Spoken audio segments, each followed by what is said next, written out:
hydration, exercise, food flow. Hair never wins the race. Tortoise is the one that makes the constant progression. Oh, she's on Netflix too late. Then we got to get up for work, and then we're sleep deprived, and everything's, a wreck. Mm-hmm.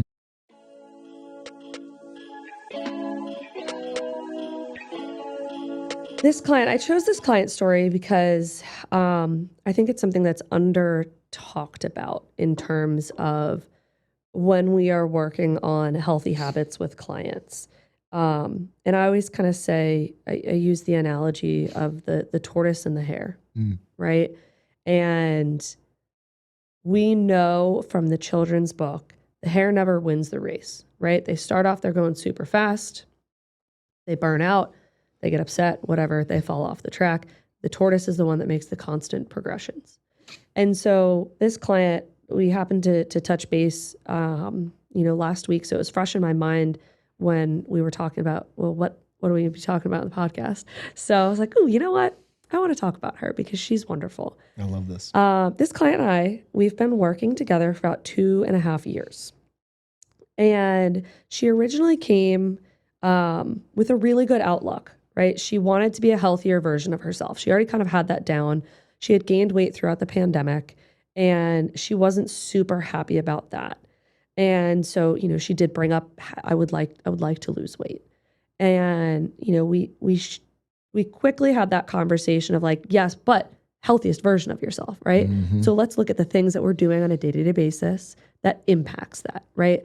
Again, we counsel this way, case specific, is the healthiest version of you. How does that person eat, move, sleep, manage their stress, hydrate, etc.? Yeah, who are they and what are they up to? Right. And so we start trying to look at these things, and she was quite clear from the beginning. She's like, I'm not the type of person that wants to be restrictive or, track my food or count my macros or do any of these like crazy things. And I said, cool, me neither. So we're probably a good fit. And, just personality wise, she's one that's just like lower in self-confidence, I would say, right? Okay. She could work like, I'll be your cheerleader. I'm like, you're great. Keep going. You're awesome. Right. But she definitely could use some, a little bit of a confidence boost in herself. And she's very quick to say, oh, everything's terrible, Laura. And I'm like, well, let's unpack it, right? So over the last 2.5 years, right, we've focused on those pillars, right, which is sleep, hydration, exercise, food flow, all of these things. And in each pillar, she's made necessary adjustments. And they've been slow, but she's been turning the knobs. She's been dialing them in a little bit.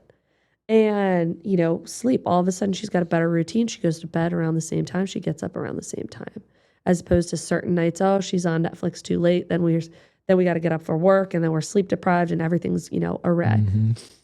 So our sleep's dialed in, our stress, she's got more outlets now. She does more creative things. She goes out with friends. She will go to exercise, but she exercises, right? So like she has all of these things. She watches funny shows. She has a variety of outlets. And yeah, food is one of them, right? Fun foods every now and then. It's not a problem if it's not your only one. Yeah. If it's the main player in your stress busting outlet, that ain't good. Yeah. But if it's one of those supports, yeah. You're going to do it once every couple weeks or once every week. Like, and so as we kind of continue, hydration, she's consistent now. And one of the things that have been a big shift for her was the food and the exercise knobs. So the exercise knobs, she has done dance for years. It's one of her stress outlets that she loves to do. And she will perform with people. And she used to do spin, but the studio closed, and she was faced with this path of, what am I going to do now? And all of a sudden this gym instructor was like, well, the strength portion of the gym's open. Why don't we do that? And she said, I guess I'll give it a try. She's like, I'm not a strength person. And I smiled. I was like, you can do it. Come on. What's the worst thing that's going to happen? Yep. She's like, I'm going to embarrass myself. I'm like, yeah, so what? Right? So what? Let's go. I'm one of the people that I'm like, yeah, embarrassment. You have enough confidence for the two of you, right? Yeah, right. I'm like, you got it. Don't worry about it. Let's fill that cup I'll give up you a little some. bit. Here you go. So she tried it, and she kept showing up. She kept showing up. She kept Heck showing yeah. up. And it's been over a year and a half, I would say, at this point, of her consistently strength training. Mm-hmm. And now, is she like the most confident one there? Absolutely not. She's like, I'm lifting with people that are like actual athletes, Laura. I'm like, you're also an athlete, whether you categorize yourself as not of one of not. That's beside the point. Yep. And so Broad spectrum. Yeah, it's a very broad spectrum, especially, you know, in our non-athletic real people lives. Well, I mean, even when like, not to cut it off, but like, I thought this was hilarious. So like I did that high rocks this last weekend, we did a relay, and the four of us, like 3 of them are like, one's a bodybuilder, 2 are power lifters, and I'm kind of a hybridized athlete. We're all fit dudes. Yeah. We put together a really solid time. We ran like a sub 70 high rocks, and that's like whatever. We placed 11th, I think. So like pretty solid. Yeah. First place did it in 48 minutes. Oh, wow. So we were 20 minutes behind them, which means all of us did our events like a minute slower. And it's like, I'm a fairly fit human, and across the human spectrum, we're like probably 95th or 97th. Yeah. The difference between 95th and 99th is like still a lot. Orders of magnitude. It's people don't realize it's wild. I mean, so all to say, it's like, yeah, when she's like, yeah, I'm not as fit as them. It's like, yeah, it's a spectrum, and you're allowed to be an athlete. I'm still athletic regardless of that whole craziness. And what's incredible is she's just continued showing up. And she just keeps showing up and showing up and showing up. And that's a theme with her, is every time she's seen improvements in her body composition. She's seen improvements with, you know, her physically feeling, how much she's lifting, all of these things. And she's like, yeah, it's pretty cool. I'm like, yes, it is. Like, celebrate this about yourself. And then food, you know, she's gaining confidence in the kitchen. She's not one that likes to cook. She lives alone, so she doesn't like prepping and cooking for one, but we've navigated that, and we've figured out other ways to kind of hone in and say, all right, how do we get around these barriers for you?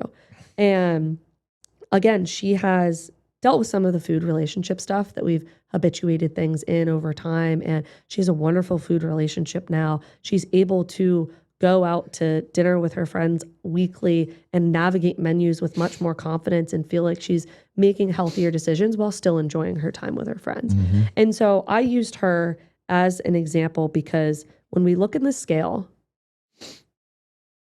12 pounds different. At one time it was 16 pounds different, right? It's shifted, right? 12 pounds different. We look at her blood values. We did do her fasted insulin a long time ago, 22. Most recent fasted insulin, which yes, that's on the elevated side. The next one that we did was 12. I say that now, reminding myself that we probably need an updated one. Yeah. But that's been due to her showing up and making these changes. The body composition has changed quite a bit. The number on the scale might not have changed a lot. Muscle up, fat down. But she showed me a picture.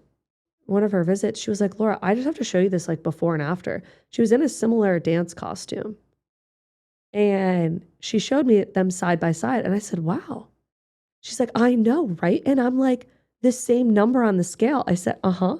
I mean, I know the science, yes. Yeah. Like, why are we shocked? You've been doing all of the things. She's like, but she's the first one that says, I could be doing more. Mm-hmm. I should do that. I should do. And I sit there and I say, but you consistently show up and you consistently make efforts.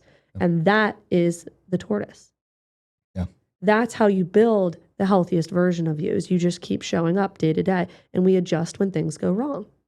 And it's one of those really very real cases, because yes, we'll have the crazy cases of, oh, this guy, 10 months, and this is a real person, 10 months, he dropped 26 pounds of body fat and put on 20 pounds of muscle, which is like unheard of. Yep. Right? But yeah, we'll have these crazy cases, but this is a very, very real one, that when you have to zoom out and do the little things and do them consistently and make small little frequent changes, you see it add up. Yeah.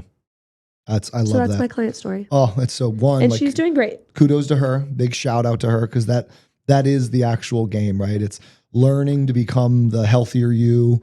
For a lot of people will mean that they'll be lighter, just because a lot of people being healthier will cause some fat loss. Mm-hmm. But it is to say, learning to become the healthier you is a process of becoming that person and then continuing to do those things. And that's where the more extreme the change, intervention. So the more extreme the exercise or eating is, yes, the more extreme the physical and objective knobs will change, but the harder those things will be to sustain and the more likely that they're going to break or they're going to bust over time. And that's if we think about, I always like to call it like the landing versus crashing the plane, right? Is the goal is not to get to your destination, it's to be at your destination. And so, yes, you could crash the plane and you'll get there faster. You'll be there. But you're not going to get to enjoy your destination. It won't be comfortable. Yeah, you'll be on the side of a mountain with smoke. So like probably not the best way to get the plane there. We want to land. And does landing require a more gradual descent? Does it add 20 minutes to the flight time? Yeah, it does. But then you actually like pull up and get to go enjoy your destination and you get to actually be there. And so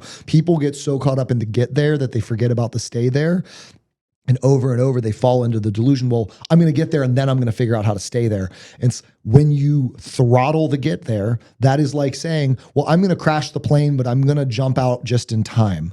And it doesn't work. That fails 99% of the time because partially you have mechanisms that when you throttle that hard, you initiate starvation mechanisms and all sorts of hormonal processes where your body is not going to reward you for being there. It is going to fight you and it's going to rebel against you.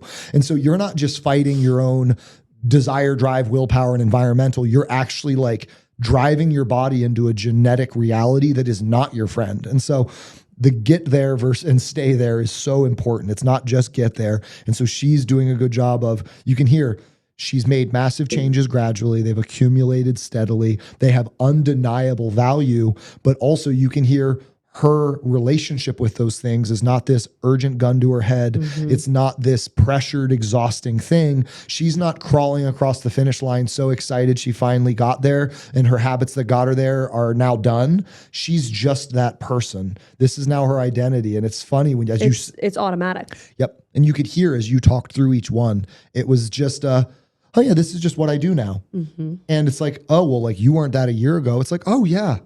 Well, I guess that is different. And it's like, yeah, this would be an imperceptible change because it's been steady, but that is how you get it. And that's how you keep it. And people mistake pace as success. And in this game, this is not a pace-based game, or said better, this is an endurance pace. This isn't a faster the better. This is actually a slower the better. Turning knobs gradually and intentionally dramatically improves the likelihood that you're going to like the results. But most people have an urgent need. What's also cool is you start to hear one of the things you said in passing is, oh, we need to get our labs again.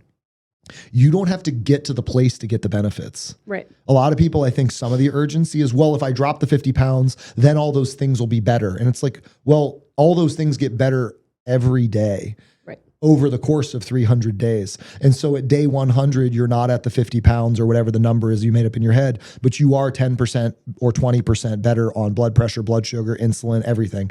And so that's where you were like, oh, we need to get her insulin checked again. It's like, yeah, she's continuing to accumulate both objective and subjective metrics that are showing the longer you're in it, the better you are. Right. So, and that's part of the reason why insurance covers what we do. Part of the reason why so many people can see us at no cost is because the persistence of the habits. If we help people improve their produce consumption by 40%, we save insurance companies a lot of money because people's medical claims and medical risk goes down dramatically. Right. And so they reward us more for our ability to implement habits than they do BMI stratification, which means they prioritize lifestyle intervention over weight loss because of mathematical risk and hazard ratios. So this isn't just me like trying to pontificate about the social experiment. It is just like actually objectively data driven that if I get you to eat more vegetables for 2 years, that is so much more good for you in terms of longevity and disease risk than if you drop a BMI class in 6 months. And so like, let's also recognize that we can prove this correct through 1,000 different analogies and mechanisms. So good for her. Yeah, she's crushing it. And also good on you for being the Sherpa that sets the pace, right? That's one of my favorite analogies. Us as dietitians. It's a good analogy, as cliche as it sounds sometimes. Yeah. I use it when I mentor the dietitians sometimes too. I'm like, as Andrew says, we are the Sherpas. Yes, we are the Sherpas. It's so important though. You start to see it's like people want to get there and you get it, but the way to the top of the mountain is not getting there too fast. That's a really, really good way to get altitude sickness. It's a really good way to roll an ankle. It's a really good way to crawl your way to the top. Well, you got there. You got there, but did you get to enjoy the view, right? No, we kind of missed the fun plot. staying up there? Probably not. So it is to say that us pacing the journey is an important part of our role. So anytime you have someone who actually was coachable, took the lesson, paced themselves, they're winning the game. And what's cool is she's going to be this in 1, 3, 5, 10 years, just consistent. And all her friends that lost the crazy weight during this 2-year span are going to have gained it back and then done the latest thing and then gained it back. And then they're going to drop again. And then they're going to get an osteoporosis Z-score because they've been starving themselves paradoxically. And then their adrenals are going to poop out. And again, I don't wish that on them, which is why I keep saying pole pole and trying to Sherpa them and say slow down. But she's the one that listened, which means she's going to get to have the things that were promised at the end.